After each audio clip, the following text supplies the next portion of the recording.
मुख्यमंत्री यांनी 31 तारखेच्या आत सर्व शेतकऱ्यांना कर्ज भरायला सांगितलेलं आहे।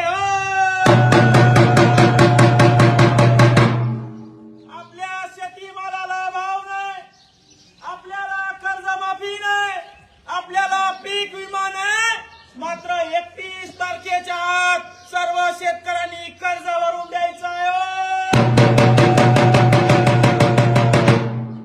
आपल्याला निवडणुकीत सांगण्यात आलं तुमची कर्जमाफी करू, तुम्हाला 1 रुपयामध्ये पीक विमा देऊ, मात्र पीक विमा दिला नाही, कर्जमाफी दिली नाही, मात्र 31 तारखेच्या आत पूर्ण कर्ज भरून याच सांगितलं। तंटामुक्ती इकडे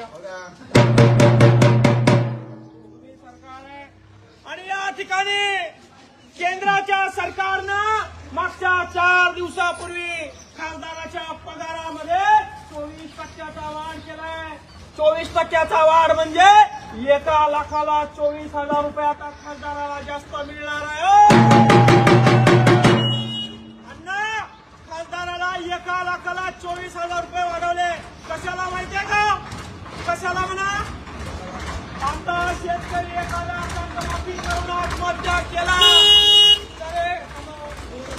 आता शेतकरी एखादा कर्जमाफी करून आत्महत्या केला, हा खासदार येणार, ताफा घेऊन येणार, त्या शेतकऱ्याच्या थडग्यापासून येऊन उभं राहणार आणि भावपूर्ण श्रद्धांजली देणार आणि शेतकऱ्याच्या टळूवरचं लोणी खाणार।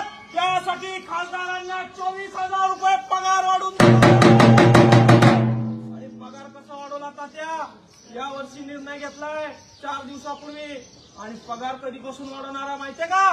मागच्या 2 वर्षीपासून तो पगार लागू करणार आहे, पेन्शन बी लागू करणार आहे, भत्ता बी लागू करणार आहे। शेतकऱ्याच्या मालाला भाव नाही, शेतकऱ्याच्या कापसाला भाव नाही,